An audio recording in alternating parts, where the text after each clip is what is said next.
everyone, and welcome to Cloud Wars Live, where we explore today's digital revolution by speaking with business executives and thought leaders who are changing how the world lives, works, plays, learns, and dreams. Our guest today is our regular friend and contributor, Chris Lochhead, in another episode of Lochhead on Different, where Chris, a former entrepreneur, CMO, author, and podcaster, shares his ideas on how companies are differentiating themselves in this crowded and crazy world we live in. Chris, welcome back. We're delighted to have you. Senator Evans, it's a pleasure. Thank you. Thank you. Some people would consider that an insult, but coming from you, I'm sure it's a compliment. Well, then Dr. Evans. How about Professor Evans? Well, they're all worthy. Thank you. Thank you. It's all more than I deserve. Say, Chris, so you're one of the digital all-stars every month coming on talking about different ways of looking at things, different approaches, but it seems like your antenna have gone up over the last several days about some things going on with IPOs and new companies and their impact on the market and sort of what's happening on that end of the tech category. Talk a little bit about what's on your mind, Chris. What caught your attention? Well, here's something different. Tech companies going public again. Mm-hmm. It's about freaking time. And, for quite a while, it became uncool to go public. And at the risk of getting myself in trouble, some of these tech companies were a little bit like millennial kids who are 35 years old and wouldn't get out of the basement. And, I'm happy to report, if you've been paying any attention, we've had some IPOs recently that have done well. And I really believe in the power of IPOs because I think, first of all, of course, they can fuel a company's growth by in one event, raising a meaningful amount of money. And we did some research for my first book. And if I remember right, approximately 100 million is the number that the average tech company raises in an IPO. That might have changed a little bit, but it's roughly in that regard. And so, that's a very meaningful war chest. It also, to me, shows that entrepreneurs are playing the long game. Not that I begrudge anybody selling their company if that's what they want to do, but we want to see a diversification, if you will, in the tech industry, and we want to see more companies doing more innovative things. And I think if you sell out early before you go public, there's a chance you rob yourself of that opportunity. So I love to see entrepreneurs playing the long game. And the other thing I love about IPOs is if you could call it the democratization of wealth. One of the things that doesn't get talked about very much is the most employees or many employees in the tech world, as part of their compensation, receive stock options, and it's their way of participating in the dream. And so when these companies go public, we saw Lyft go public very recently, and Anaplan in the enterprise space went public recently, and a bunch of others. Well, when this happens, there are many, many people who make sometimes tens of thousands of dollars, sometimes hundreds of thousands of dollars, and sometimes millions of dollars who are not necessarily just the founders.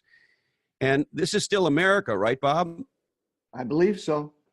Yeah, well, in America, making money is a good thing. And I also think, more importantly, making money as a result of new innovation, new technology, new value creation for customers and users. And look, it may sound Pollyanna to some, but the truth is these companies make a difference in one way or another.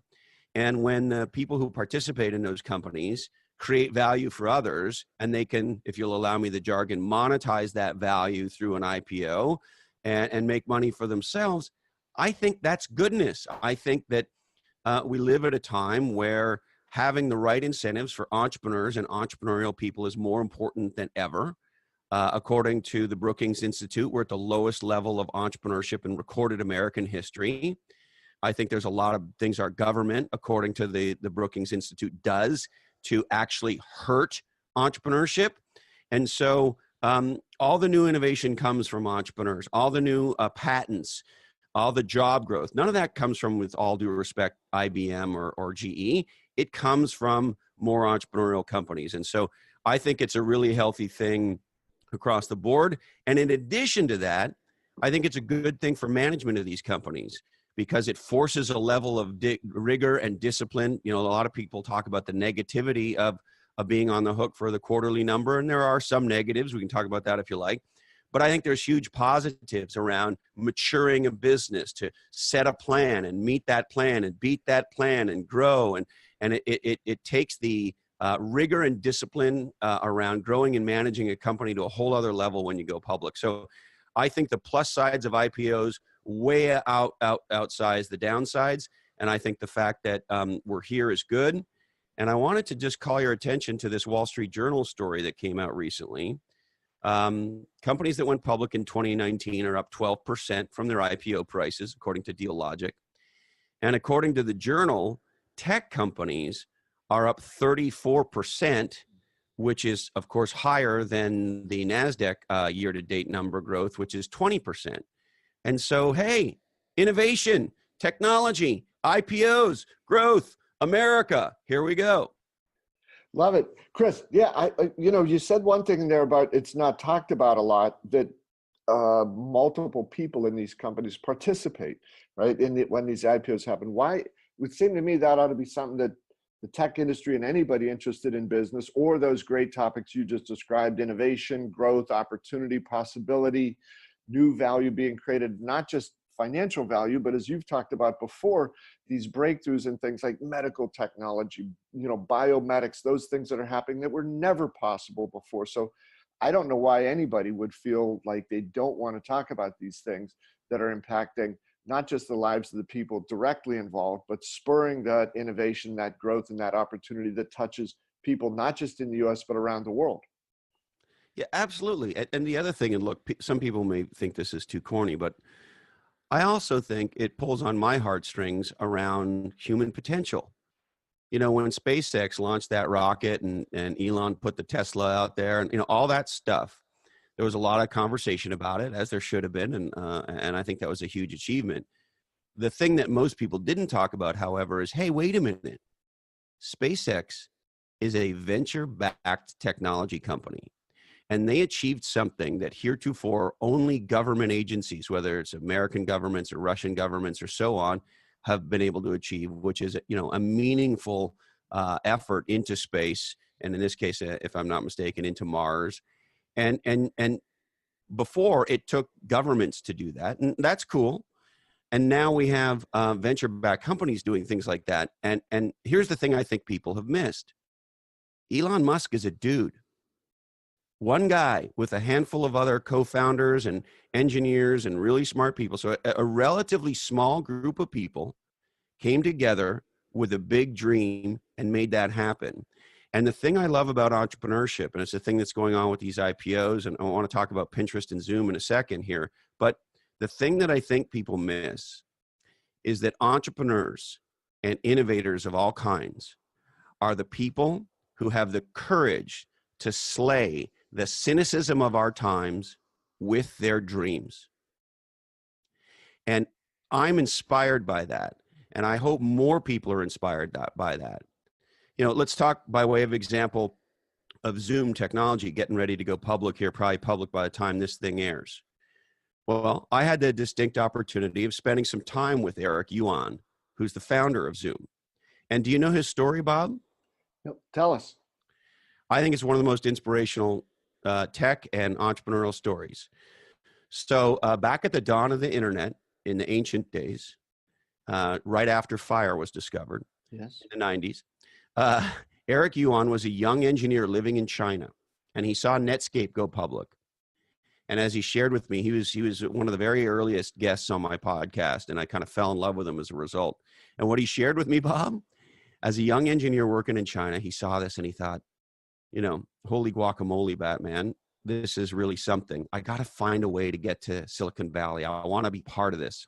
And as fate would have it, a guy that he knew, I forget exactly how he knew him, was one of the early engineers at WebEx.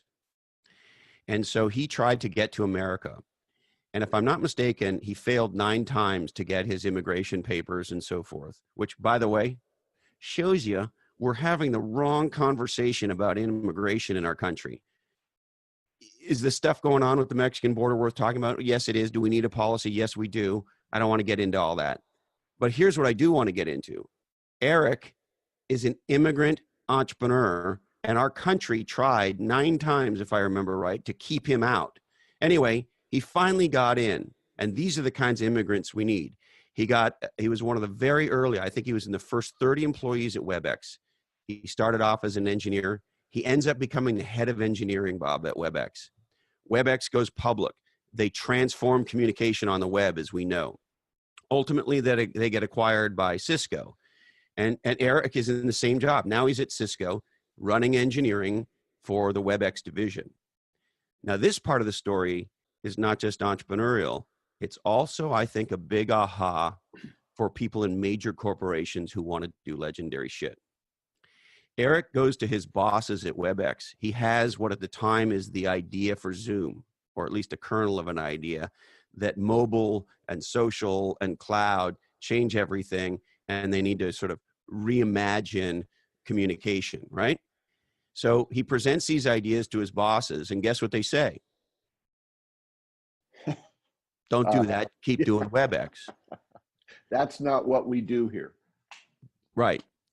So with no due respect to Cisco, and all kidding aside, I do respect what they did. But in this case, they did not allow innovation to flourish. They did not allow the dreamer, the pirate, the innovator to do highly innovative things. So Eric, and I don't think he'd put it this way, he's a very sweet guy, but he sort of gave them the middle finger, left, raised a bunch of angel capital, and started Zoom.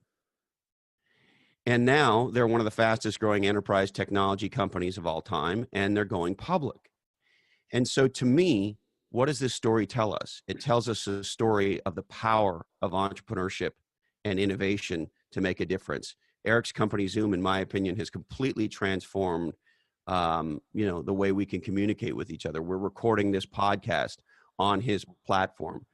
We don't have to go to as many dumb meetings anymore because we can be a lot more productive by whether it's staying in our office or staying in our home. People ask me to go to a meeting. I'm like, go to a meeting?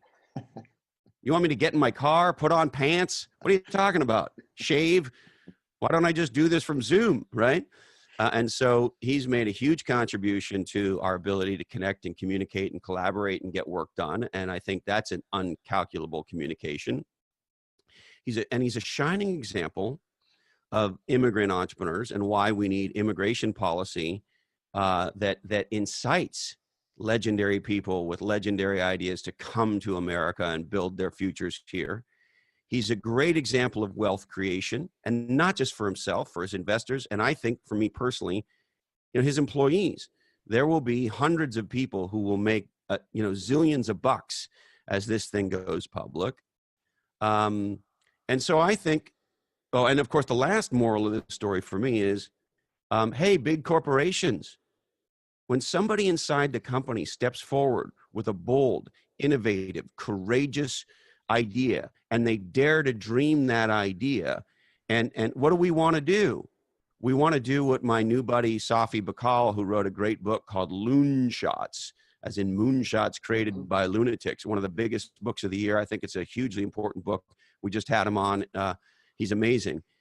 He talks about how big companies can cultivate these loon shots and not make the mistake that Cisco made. Cisco could have Zoom inside Cisco today, but instead, neener nonner, Zoom is eating Cisco's lunch. And so I think it's a tale for big companies, and it's a tale for all of us, whether you're entrepreneurial or whether you're working in a big company. If you dream of doing something legendary and somebody tells you no, there's always a way to stick handle around them and make that dream happen. And look, let me roll around in the flag for a second as an entrepreneur and as an immigrant as well. We live in a country that encourages this and supports this and creates an environment of innovation and entrepreneur unlike any other country in the world. And I'm not saying there aren't other amazing countries. I was born in Canada, and there's amazing, and Israel does amazing things, and there's a lot of cool stuff happening in Asia and Europe. And so I'm not saying that, but what I am saying is the United States of America, Silicon Valley, are unique places where somebody can have a dream and go after it and make that dream happen, create a massive amount of value, and one day go public and transform a huge part of the world. And you might think that's corny, but I think that's what our industry is all about. And I think the IPOs we're seeing, Zoom as an example is an inspiration to remind all of us that at one time, one young Chinese engineer had a dream to come to America and do some legendary stuff, and here he sits. Yeah, Chris, fantastic story. There's a couple things. I want to translate something for our audience, right? Because you just mentioned that you're from Canada. So a minute ago, you talked about stick handling around a problem. And folks, that's a Canadian term meaning, get around, negotiate, navigate, the hockey thing. No, it was great. Chris, what I loved about what you were saying there, and I want to draw a parallel to something you said, that of all the beautiful things you said, the story of Zoom and Jerry and what went on and loon shots and so on like this, you said, this really captures the notion of how you slay the cynicism of our time with their dreams, right? And I was really touched by that. And 7-8 years ago, when I worked at SAP, Bill McDermott had just become the CEO, and he was talking to the salespeople at a meeting. And up in the front row were all the top executives and board members of SAP. And he apparently had just come through a pretty tough discussion about wanting to raise the expectations for the company that people on the board didn't want to go along with because it was risky. And in this public forum with the board members right out there in front, Bill McDermott said to the salespeople, he said, complacency is a thief. And he said, complacency steals your dreams. And he said, I will not allow shallow expectations to steal your dreams. And those people just about tore the roof off of this place, right? Because this leadership motivation, making it personal, and not just personal, but it isn't about, am I going to make, my bonus this month or this quarter, something like that. It is about their dreams. When you reach inside somebody to get the most ultimately human part of who and what they are, this is my dream and how I see myself and what's going on. I couldn't agree with you more about the impact that can have and how that radiates. And you get somebody who feels that way, wants to go somewhere. How do you, tap into that? So much of your work is about different, and it seemed to be focused on, entrepreneurs, because it's easier to go that way, break away from the big company crap that, can too often get settled there. But maybe we start to see some of these things, and maybe some of these big companies are going to realize I can't butt heads with them, as you said. Maybe it's time that those companies have to find better ways to nurture, identify, and really give those people the chance to live their dreams. Yes. And in a lot of ways, that's what Safi Bakal's new book, which I highly recommend, Loon Shots, is about. And he talks about how, the average person in the corporate world, their job is, and I don't want to put words in his mouth, so this is my synthesis of his book, but, their job is to essentially run shit and make shit work. And look, hey, running shit and making shit work is way important. So I am in no way being pejorative about that. And with certain kinds of things, I want to make sure that it's run nice and tight. I want to make sure that the engineers who certify our cars to be safe are very focused on that. We don't want them innovating, taking chances. We want them making sure the shit works the way it's supposed to. There's a huge role for that. So I am in no way, shape, or form being pejorative about that. At the same time, if we want to move forward in an exponential way, and this is a thing Safi talks about, we have to hack off part of the corporation, part of the organization that can focus on the dreamers and pirates and innovators who can try out for those loon shots, who it's okay to fail. It's not okay to fail if you're in QA at GM. Don't be failing there. We saw this horrible thing going on with Boeing right now. Horrible. And in my opinion, what they did and how they handled it is absolutely unconscionable, right? So do we want Boeing, as they ship a new product, to be very focused on that it all works tickety-boo and that there's no risk and all that? Absolutely. But in the innovation stage, in the creation stage, we as organizations and we as people need to free ourselves up from the risks of failure to try stuff. And the Eric Yuan Zoom story is a great example of how Cisco screwed up in not allowing him to do that. And he was essentially forced to leave to create his own loon shot. And now, neener nonner, he's going to put him out of business. My, Chris, as you were describing that, right, there's a mentality that seeps into some big companies where they, just say, that's not how we do things. And to me, that is becoming just so toxic, so poison, because this notion that the world now is run by how you do things or how you've done things, it just runs totally counter to the reality of today, right? You do things as a company based on what those people outside who are called customers are going to give you money for. And as their expectations need change, what you did in the past matters less and less. It doesn't mean it's irrelevant or you should be ashamed of it. A lot of it's quite wonderful, but that ability to change, the ability, your world, to be different, to move in new ways like that, it's going to be very, very painful for some companies to go through. But I hope as others observe that and see, hey, do we want to take the difficult step of reorienting and reimagining how we should think, how we should engage, how we should foster dreams? Or do we want to go down that ultimately not just painful but deadly road of becoming utterly irrelevant? So I love this notion of what you're getting at here, because this stark reality, I think that's also one of the great things about entrepreneurship. It's going to make big existing companies either much better or it's going to make them very dead.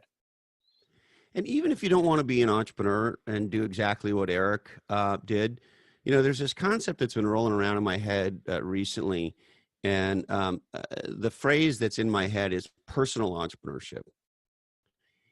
And that is, how do we all be more entrepreneurial in our lives and our careers? So even if you work at GE or IBM, right? If you begin to view yourself as a personal entrepreneur, and you begin to think in some ways that entrepreneurs think. So if your employer is not your employer, but they're your client, they're your customer, what would you do, right? And if you were responsible for your career, and if you were getting paid for results the way an entrepreneur gets paid for results, that is to say, you make a product or service that people value and they pay you for it, and if they don't value it, they don't pay you for it. We've slipped into this thing in part of our world, Bob, where people think that companies or organizations owe them something, and well, how come you're not helping me plan my career path? And we don't, we don't serve the coffee that I like in the cafeteria, and how come whatever it is, right? It's like, hey, wait a minute, the company's job is not to give you all this stuff. If you have the mindset of a personal entrepreneur, and your employer is your customer, is your client, and you say, okay, how do I exceed expectations of my client? How do I become the provider, the supplier, the partner to my customer, to my client that is the preferred provider in the space in which I'm in? That's a fundamental shift in mindset. The other shift in mindset that I think is important, particularly for those of us who work in tech, whether we're in big companies or entrepreneurial companies or wherever we are in tech, is to take a step back. I had this aha, I've been educated so much because of doing my podcast. I had this aha about a year ago, Bob, from many of our guests who got me to understand we're living at the greatest time in history to be in our industry and maybe even to be alive. And if you go through, and you and I have talked about this, if you go through the list of amazing things that are going on, whether it's, 3D printing to IoT, to AI, to augmented reality. We just had a futurist, Mark Pesce, on my podcast, who says the next big platform is glasses. I don't know whether he's right or he's wrong, but he sees some big stuff coming there. So anyway, there's a long list of massive innovations, new categories, new technologies coming out. If you take the personal entrepreneur mindset and we try to educate ourselves on all the new exciting stuff, genomics, all of it, there's so much exciting stuff going on with innovation right now. I think one of the most powerful questions we can ask is, if we were smart and we were us, what would we do about it? How can we participate in it? If we're a personal entrepreneur, how can we create value in it? If we look at the stuff that's going on today and say, okay, well, these new solutions, they also do create new problems. You and I have talked about this before. How do we get in front of those problems and be an innovator in that regard? These are the types of things that Eric Yuan was thinking about, and look at where he is today. And look, people may not want to do something as dramatic as what he did, but so we all have to decide. But I think if you take who I am as a personal entrepreneur, even if I do have a paycheck, and we start to think about all the exciting new technologies and business models and approaches that are out there, I think it changes the way we think about what's possible for us in our careers and in our lives. And I as corny as it may sound to some, that's what inspires me about these entrepreneurs who are now going public, is and this will not get reported in the mainstream media. I think what they're all really doing is reminding us what's possible when a relatively small group of people get together. And to your point on Bill, they remove the cynicism. It's easy to be cynical. It's easy to look at Washington and be cynical. It's easy to say, oh, the system is rigged against us, or the this or the that or the whatever, right? One of my favorite bands, Rage Against the Machine. Rage Against the Machine.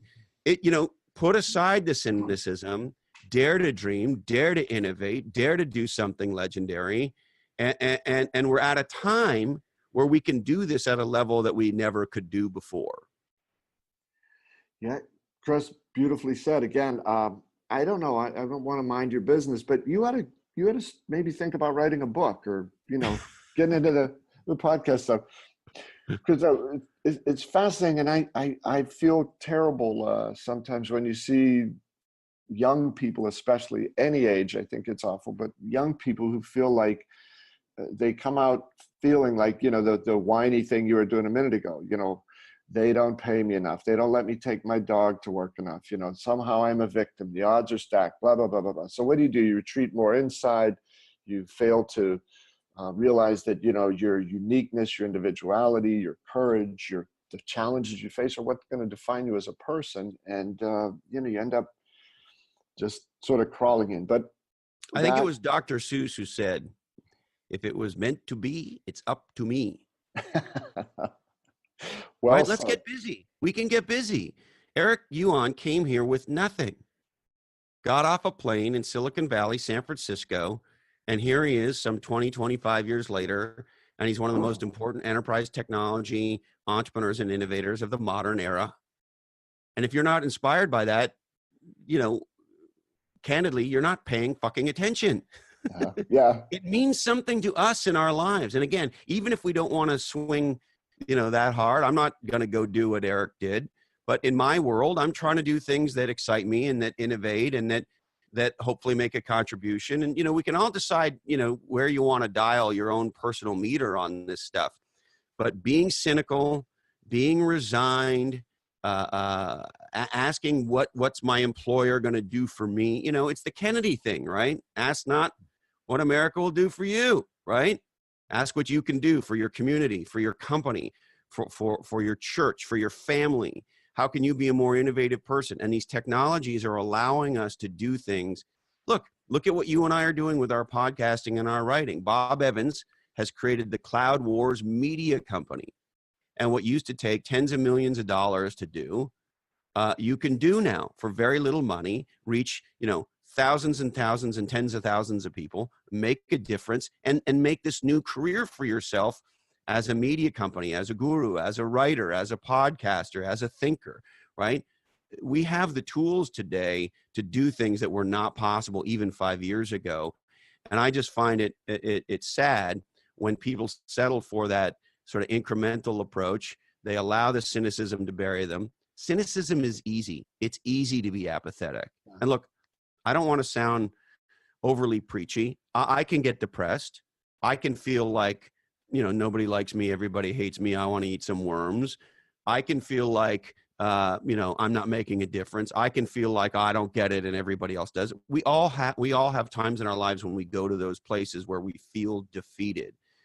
But what I've learned is that it's easy to be depressed. It's easy to be defeated, right? And the people that inspire me are the people who pick themselves up. And now's the time, more than ever before. Amen, brother. I couldn't agree with you more on that, Chris. And I wanted to check in with you too, coming back, because you've got another interesting story having to do with a company called Pinterest. I know that was on your list there. So what are you thinking about with those folks? So here's what I love about Pinterest. First of all, my wife is all about this thing. I don't understand it, but she's all about it. She loves it. So I see through her what a difference this has made to the Pinterest users. People who love this technology absolutely love it. So number one, Pinterest has allowed people to create these collections and share these collections and so forth in a way that has really improved a lot of people's lives. So they like many of the great technology entrepreneurial companies, are making a huge difference. Number one. Number two, they're category designers. This didn't exist before. Nobody was doing this before.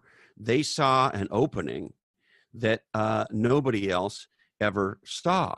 And I think that is incredibly, incredibly inspiring, to have the courage to be willing to swing for a new category that nobody could even see coming. And his name is Ben Silberman, who's the founder of this thing. And he had the courage, like we've been talking about, to go for it.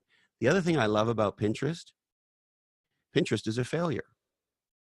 And what I mean by that is the idea that is Pinterest today doesn't look anything like what they started. As a matter of fact, they had another name. They were originally called Tote. And the original idea was something along the lines of sort of aggregating interesting content for commerce, so that you could sort of look at a collection of things and buy stuff. And that didn't go anywhere, if I remember the original vision. I never saw Tote, so you'll have to excuse me. But I do know it was called Tote. I do know it was a different idea. I do know it had a more commerce bent. And I do know it didn't work. And Ben and his co-founders had the audacity to say, this implementation of our idea didn't work, but we learned some stuff from that. And maybe the idea is a little, 45-degree angle to the left or whatever. And Ben was a kid who liked collecting shit. I think he collected bugs and shit. And he realized, he had this aha, that the things that we collect are part of our identity. They're a reflection of our personality. And if you think about, when I was a little boy, I collected baseball cards, right?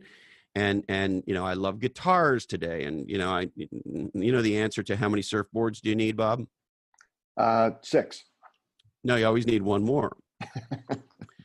Right? And so if you're somebody who is passionate about things, many of us have little collections of things, whether it's one or two things, or, maybe we go mental and collect, all kinds of baseball cards or whatever we collect.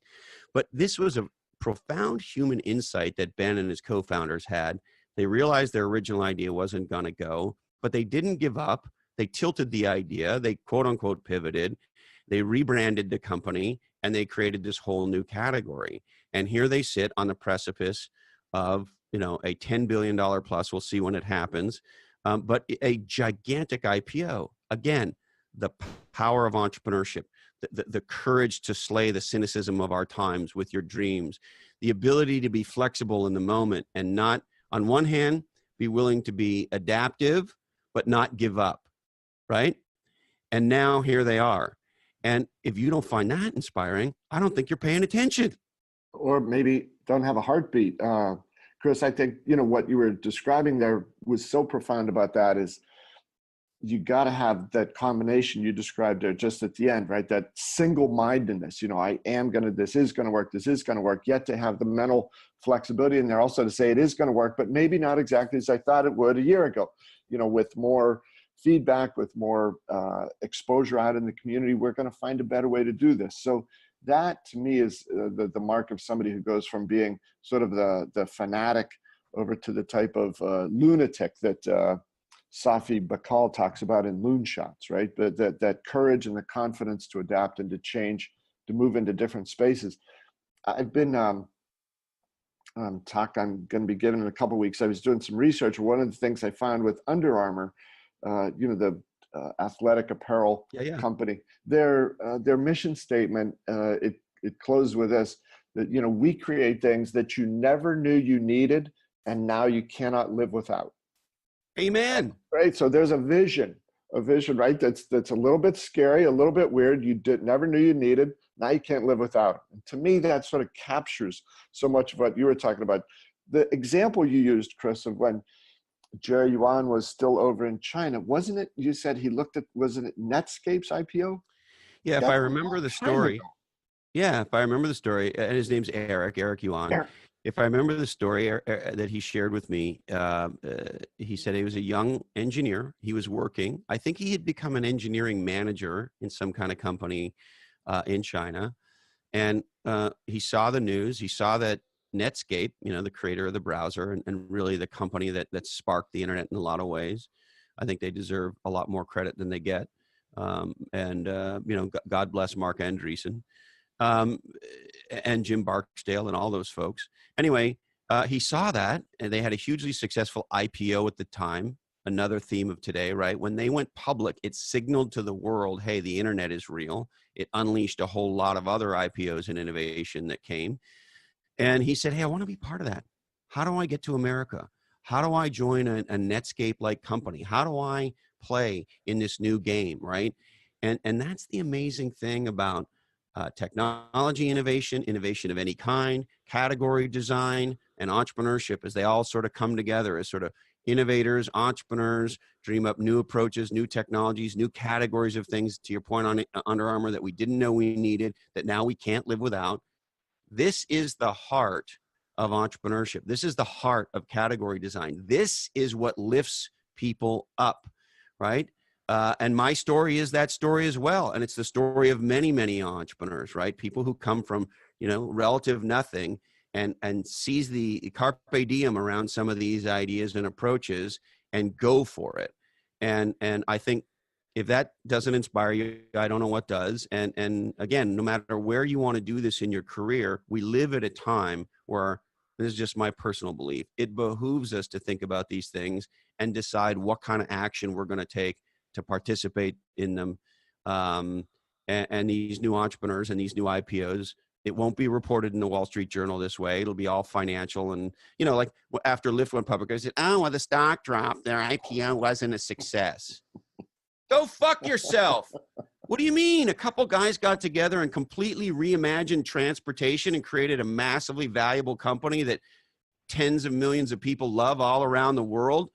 So what if the stock went down? Listen, some people might have lost some money betting on the stock in the early days, but give your head a shake. What are you talking about? This is what makes America. This is what makes technology. This is what makes entrepreneurship. This is category design in action. This is legendary shit going on in our world. Wake up. Hey, talk about legendary, Chris. I don't think there's no comeback to that. There's no improving on what you just said. Courage, cynicism, dreams, ambition, reality, changing, distorting things. Thanks. You're a champ. Again, I encourage you, break out of your shell. Be afraid to share it. Don't be afraid to share your ideas. Maybe write a book. Maybe do a podcast. Yeah. You got a couple of those, right? Yeah. Do something. Get busy. Get out there. Chris, thanks. This is so great that you're on with us monthly here as doing Lockhead on Different. Fabulous stuff today. And I think that let me say this one more time as we close: slay the cynicism of our times with their dreams. Fantastic. Thank you, Bob. I love you. You're the best, my friend. Thanks so much. And folks, thanks to you for watching. We'll be back with Professor Lockhead here in about a month. We got lots more in between then here on Cloud Wars Live. Thanks for spending your time with us.